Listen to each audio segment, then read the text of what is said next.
प्रेक्षकांनो, लक्ष्मीच्या पावलाने या मालिकेमध्ये जबरदस्त ट्विस्ट आलेला आहे आजचा, म्हणजेच 5 ऑगस्टचा भाग तुम्ही ऐकत आहात. कला विचार करत असते आज चांदेकरच्या आवडीचं सगळं जेवण झालंय. आज जेवण झालं ना की त्याच्याशी सगळं बोलता येईल. कलाने त्या भरलेल्या मिरच्या आणि चिंचगुळाची आमटी केली आहे. रजनीताई म्हणतात, अगं बाई कला, काय घमघमाट सुटलाय ग.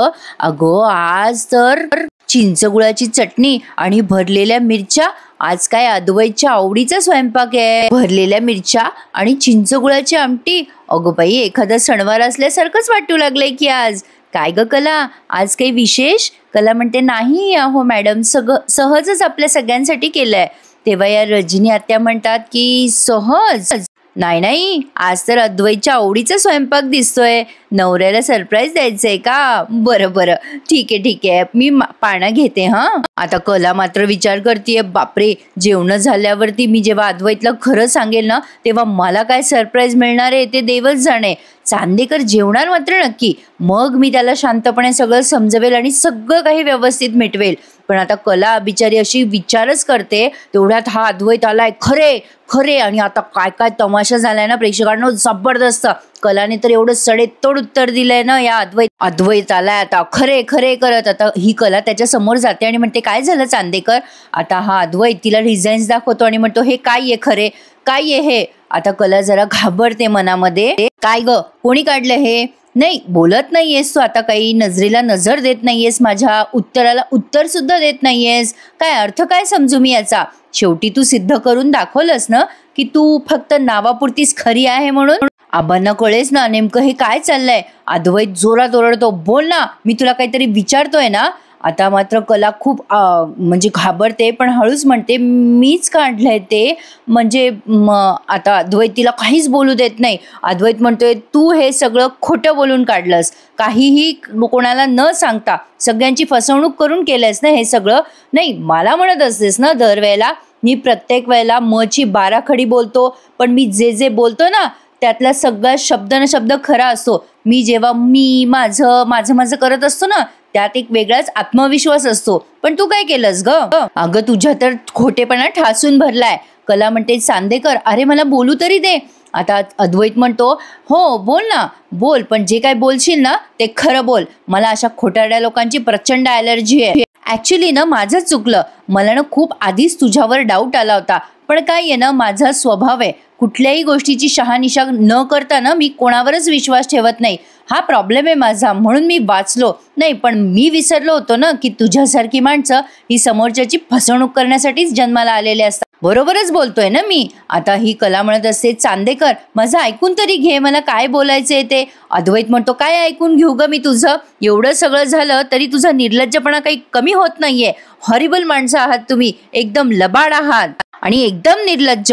आता मात्र कलाला खूप राग येतोय अद्वैतचा. आबामध्ये पडतात आणि म्हणतात, काय रे अद्वैत, ही काय पद्धत झाली का ही बोलायची? आपल्या घराची सून आहे का, असं बोलतात होय बायकोशी? आता अद्वैत म्हणतो, खरं तर तिच्यासाठी हे बोलणं पण खूप सौम्य आहे. अतिशय निर्लज्ज आहे ही. माझ्या घरात घुसली, माझ्या बेडरूम मध्ये घुसली आणि हे सगळं माझ्यापासून अपरोक्ष हे करत होती. आता मात्र आबा म्हणतात, हे बघ अद्वैत, तिचं चुकलं असेल, मला मान्य आहे, पण तू अशा पद्धतीने तिच्याशी बोलू शकत नाहीस. काही झालं तरी कला या घरची सून आहे आणि घरच्या सुनेशी बोलायची ही रीत नाहीये आपली. ही सरोज बघा किती वाटेल ते बोलते कलाला. कला म्हणते, कोणती रीत हो आबा?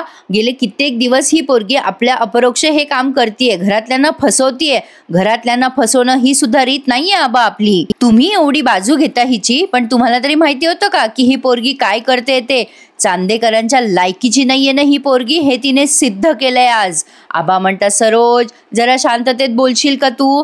आता कला म्हणते, सरोज मॅडम, माझं ऐकून तरी घ्या. आता सरोज म्हणते, तू तर एक शब्द पण बोलू नकोस ग माझ्याशी. आतापर्यंत तुझं मी फार ऐकून घेतलंय. जेव्हापासनं तू या घरात आली आहेस ना, तेव्हापासनं आमच्या घरातलं सगळं वातावरण बिघडलंय. किती वेळेला सांगितलं मी तुला? नाही, घरातल्या लोकांच्या डोक्यावर असा काही हात फिरवलायस ना तू की तुझा विषय जरी निघाला ना तरी आम्ही तुझ्याबद्दल बोलणं सुद्धा बंद केलंय. कला म्हणते, अहो मॅडम, माझं बोलणं तरी ऐकून घ्या. आता सरोज म्हणते, गप ग तू. कलाला फार राग येतोय आता सरोजचा. सरोज म्हणते, तसंही तुझ्या आईने फसवणूक करून आमच्या गळ्यातच बांधलीये तुला.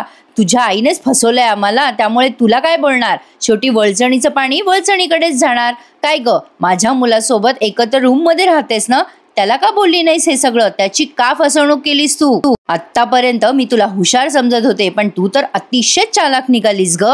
आबांच्या समोर सारखं दाखवून देत असतेस ना की अद्वैत कसा चुकीचा आहे, तू कशी बरोबर असते. आजपर्यंत तुला कोणीच ओळखलेलं नाहीये, पण मी मात्र तुला चांगली ओळखून आहे. तू अतिशय धूर्त, मतलबी आणि स्वार्थी मनाची मुलगी आहेस.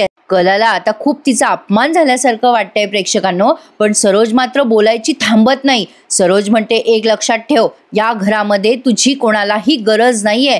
या आधीच मी तुला घराच्या बाहेर काढायला हवं होतं. तुझा त्रास सहन करून सुद्धा तुला या घरात ठेवून घेतलंय ना आम्ही, हे तुझं नशीब समज. आबा म्हणतात, सरोज अरे जरा थांबा दोघं जण तुम्ही. अरे काय रे अद्वैत, अरे काय झालं नेमकं, कळू तरी दे ना मला. कलाला फार राग येत असतो प्रेक्षकांनो. एकतर तिने यांचा फायदा करून दिला आणि हे इतकं वाटेल ते बोलतात ना तिला. आता अद्वैत बघा कसा बोलतो. अद्वैत म्हणतो, आबा मी सांगतो तुम्हाला काय झालंय ते. हे बघा, आपल्या पेढीमधली जी डिझायनर होती ना ती अत्यंत वाईट डिझाईन बनवायची, म्हणून मीच इन्स्ट्रक्शन दिल्या होत्या की मला नवीन डिझायनर पाहिजे. नवीन डिझायनर अपॉइंट करायला मी सांगितलं होतं. त्यानंतर ही खरे हिने आपल्या ऑफिसमधल्या सानिका सोबत साटलोट करून आपल्या ऑफिसच्या डिझाईन्स बनवायला सुरुवात केली. आपल्या सगळ्यांपासून लपवून हे करत होती. आणि जेव्हा जेव्हा मला हिच्यावर शंका आली ना तेव्हा तेव्हा हिने मला गंडवत राहिलं. नाही एवढंच नाही आबा, मी सानिकाला हिला फोन करायला सांगितला होता, तर ही माझ्याशी आवाज बदलून बोलली. विचारा तिला. आता आबा म्हणतात, काय ग कला, हे सगळं खरं आहे का? आता कला आबांना काहीच बोलत नाही, पण अद्वैत तर तिला बोलूच देत नाहीये. तिला बोलायचं म्हणजे तिला वाटतंय बोलावं. अद्वैत म्हणतो, आबा आता ही काय बोलणार, कुठल्या तोंडाने बोलणार, ही तर पुराव्यानिशी पकडली गेली आहे. नाही आता मला हिचं म्हणणं ऐकूनच घ्यायचंय, बोल ना खरे. आता सरोज म्हणते, हिचं काय म्हणणं असणार, हिची लायकी आहे का आपल्या घरात राहायची तरी? केवळ आबांसाठी मी तिला या घरात ठेवली आहे. एक काम कर अद्वैत, त्या मिसेस खरेंना फोन लाव, मला त्या बाईशी बोलायचंच आहे. आता मात्र कला म्हणत असते, हे बघा असं करू नका हो सरोज मॅडम. अहो माझे आई वडील ऑलरेडी कर्जाने एवढे खचून गेलेत ना, हे सगळं कळल्यानंतर त्यांना फार त्रास होईल हो, असं करू नका. पण आता सरोज इतकी बोलते कलाला, हे सगळं करायच्या आधी तू विचार करायला पाहिजे होतास ना या सगळ्या गोष्टींचा. आणि त्यांना त्रास होईल म्हणजे काय बोलतेस ग तू? आम्हाला काय गंमत वाटतेय का हे सगळं आता करायला आणि ऐकायला? आणि काय ग, त्या दिवशी काय बोलत होतीस ग? तुझ्या तिसऱ्या बहिणीवर जेव्हा चोरीचे आरोप झाले तेव्हा माझे आईवडील असे करणारच नाही, माझ्या आईवडिलांचे असे संस्कारच नाहीये. नाही, माझे आईवडील मला असं शिकवत नाही. आणि हे संस्कार आहेत का ग त्यांचे? खोटेपणा शिकवला आणि फसवणूक करायची. आधी श्रीमंत लोकांना पटवायचं, जिथून पैसा येतो त्या ऑफिसमध्ये घुसायचं आणि तिथे जाऊन सगळ्यांना गंडवायचं. असे संस्कार आहेत होय तुझ्या आईवडिलांचे? अद्वैत मी काय बोलते तुला, आईच्या आईला फोन लाव, मला बोलायचंय तिच्याशी. आता लगेच ही कला म्हणत असते, हे बघा असं नका करू हो सरोज मॅडम, मी हवं तर रिक्वेस्ट करते, पाया पडते तुमच्या, पण माझ्या आईवडिलांना नका खेचू या सगळ्यामध्ये. पण अद्वैतने एक शब्द सुद्धा कलाचा ऐकलेला नाहीये. प्रेक्षकांनो, तुम्हा सगळ्यांना ना अद्वैतचा जरा रागच येणार आहे आज.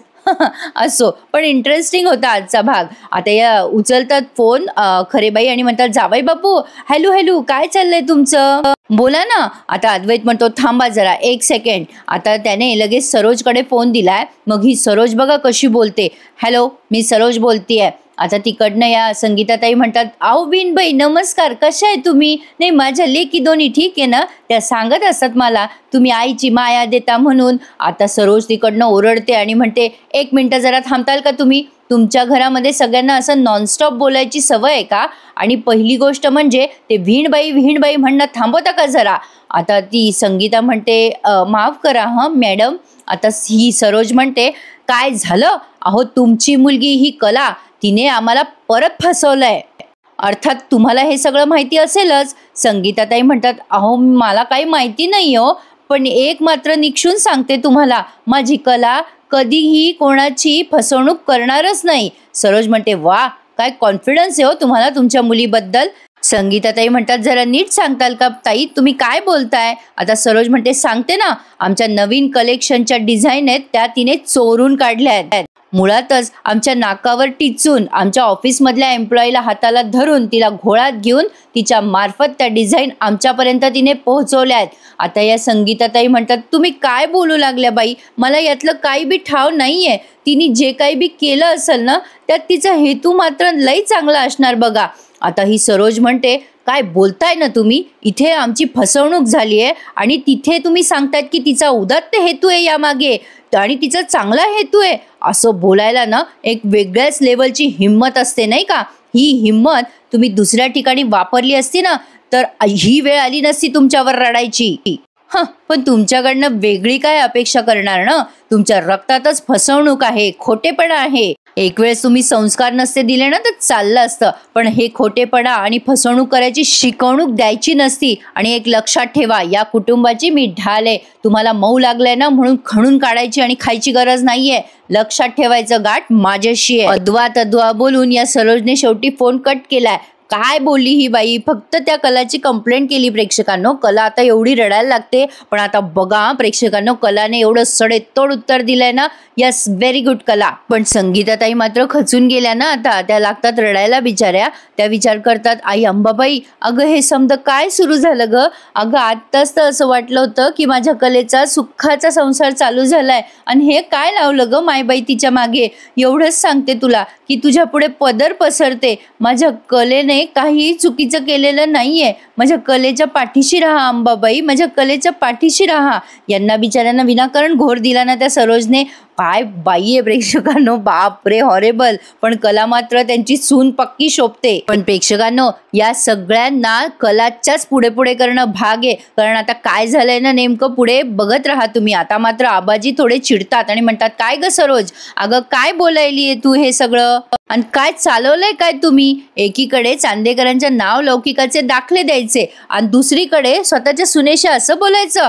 सरोज म्हणते, तिने स्वतःच्या तोंडून सगळं मान्य केलंय तरी पण तुम्ही आबा असं बोलणार आहात का? आबा म्हणतात, होय, म्हणूनच बोलणार आहोत मी तुला. अगं तिनं मान्य केली आहे ना, तिची चूक काय आहे? तिला बी संधी दे बोलायची. हे बघ, प्रत्येकाला आपली बाजू मांडायची संधी मिळायलाच हवी. आता कला त्यांच्याकडे बघत असते आबांकडे, पण सरोज म्हणते, हे बघा आबा, मी तुम्हाला आता रिक्वेस्ट करते की तुम्ही ना या सगळ्या प्रकरणामध्ये अजिबात पडू नका. आणि मला नाही वाटत की मी आता काहीही चुकीचं बोलतेय किंवा चुकीचं वागतेय. आणि आता अजिबात सहानुभूती मिळवण्यासाठी त्यांच्याकडे बघू नकोस ग. त्या आता कलाला बोलतात. कलाला म्हणतात की तुला माहिती होतं की ही डिझाईन बनवायची परवानगी आम्ही तुला कधीच देणार नाही, म्हणूनच तू हा मार्ग निवडलास ना. आणि हे सगळं मी तुझ्या आईला सांगायचा प्रयत्न करत होते तर त्या तर तुलाच पाठीशी घालतायत. काय ग, त्या मला सांगतायत की तुझा वेगळा हेतू असणार आहे या सगळ्या मागे. कमाल आहे बाई तुमची. वेगळ्याच लेवलची हिंमत लागते हे सगळं करायची. आता मात्र ऐकून घेण्याची सहनशक्ती कलाची संपली आणि आता कला जोरात ओरडते त्या सरोजवर, बस झालं सरोज मॅडम बस करा. आता माझ्या आई वडिलांना सारखं सारखं बोलणं तुम्ही बंद करा आधी. हे बघा, तुम्ही मला जे काही बोलताल ना ते मी सगळं सहन करायला तयार आहे, पण माझ्या आई वडिलांच्या विरुद्ध एकही शब्द मी आता ऐकून घेणार नाहीये. रजनीताई, आबा सगळेचे सगळे कलाकडे बघतच राहतात. कला सुंदर उत्तर देते. प्रेक्षकांनो, असं तुम्हाला टाळ्या वाजवाव्याशा वाटतील कलासाठी. कला म्हणते, माझ्या आई वडिलांकडे अशी कारस्थानं करायला अजिबात वेळ नाहीये सरोज मॅडम. अहो, रोज कसं जगायचं ना, हा एवढा मोठा प्रश्न आहे त्यांच्या पुढे. मला मान्य आहे माझ्याकडनं चूक झालेली आहे, पण प्रत्येक वेळेला टाळी ही एका हाताने वाजतच नसते. माझ्या खोटं बोलण्यामागे काय कारण आहे ते तरी जाणून घ्या. माझ्या खोटं बोलण्याला जेवढी मी जबाबदार आहे ना, तितकंच तुमचा अद्वैत म्हणजे तुमचा मुलगा पण जबाबदार आहे माझ्या खोटं बोलायला. आता अद्वैत चिडतो आणि म्हणतो, मी काय बोलतेस तू? माझा तुझ्या खोटं बोलण्याशी काय संबंध आहे? आता मात्र सरोजही ओरडते आणि म्हणते, माझ्या मुलाला ह्यात ओढायची काहीही गरज नाही.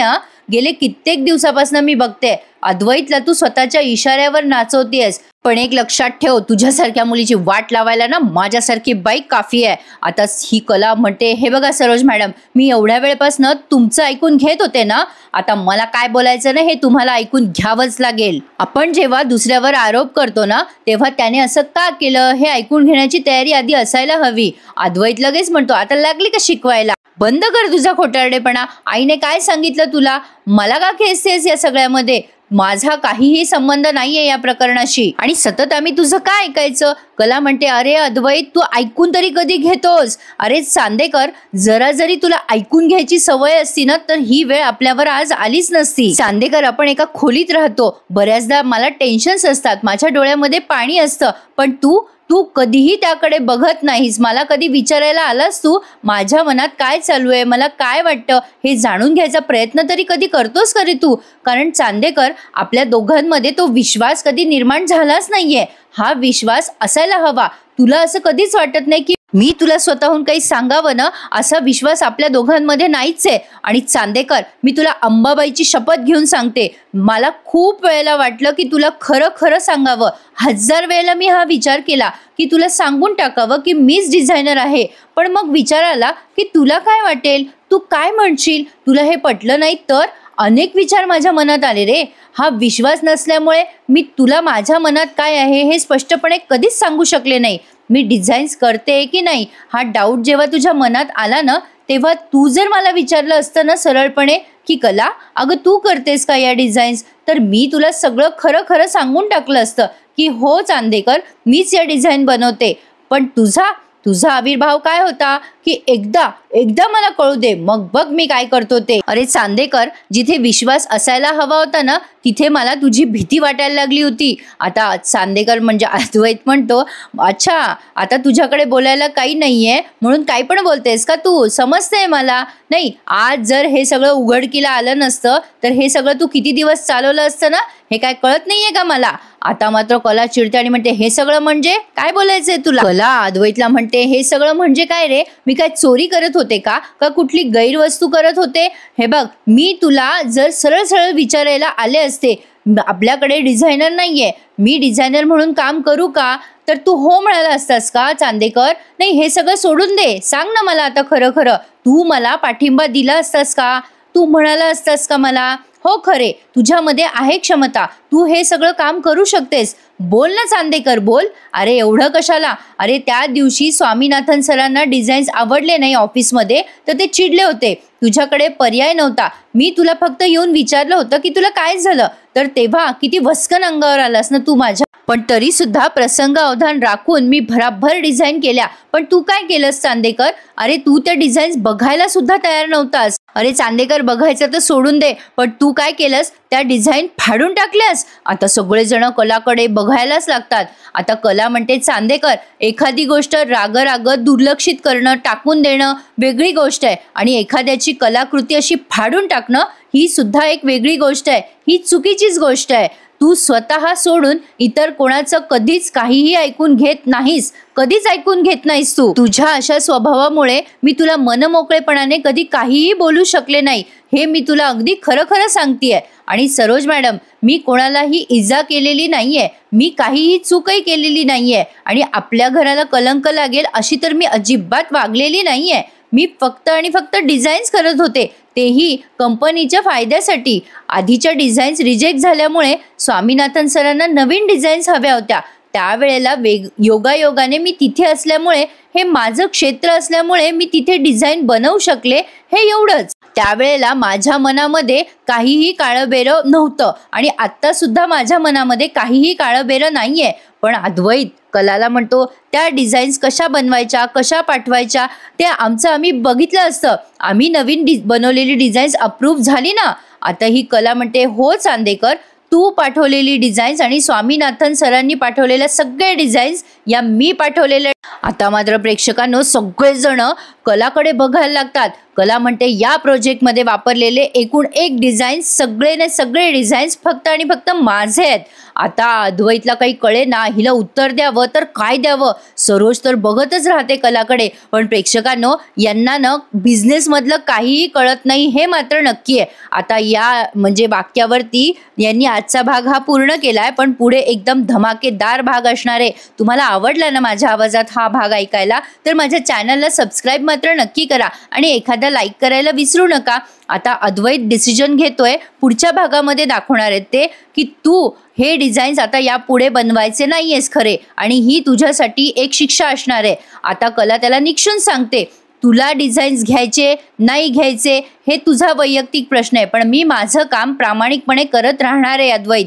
आता ही सरोज म्हणते, हे बघ, आम्हाला ना काय करायचं ना हे तू शिकवू नकोस कला. अद्वैत, लवकरात लवकर तू एक नवीन डिझायनर अपॉइंट कर. या खोटारड्या मुलीला अजिबात एकही डिझाईन्स बनवू द्यायचे नाहीये, हे माझा निर्णय झालेला आहे. पण आता प्रेक्षकांना सरोज अशी तोंडावर पडणार आहे ना, कारण स्वामीनाथनना फक्त आणि फक्त कलाने बनवलेल्या डिझाईन्सच आवडणार आहेत, हे मात्र 100% खरं आहे. या बाबतीत तुम्ही कोणी कोणी सहमत आहात मला कमेंट करून नक्की सांगायचं आहे. मी तुमच्या सगळ्यांच्या कमेंट्सची वाट बघणारे प्रेक्षकांनो. लक्ष्मीच्या पावलांनी या मालिकेचा धमाकेदार भाग आज कसा होता मला कळवा. मला फार उत्सुकता होती आज या भागामध्ये काय झालं असेल हे सांगायची, त्यामुळे या भागाचा रिव्ह्यू आधी दिलाय. थोड्याच वेळात आपल्या सायली अर्जुनचा रिव्ह्यू येईल, तर पटकन चॅनल सबस्क्राईब करा आणि माझे सगळे रिव्ह्यूज एन्जॉय करा आणि खरे खुरे रिव्ह्यूज एन्जॉय करा. धन्यवाद.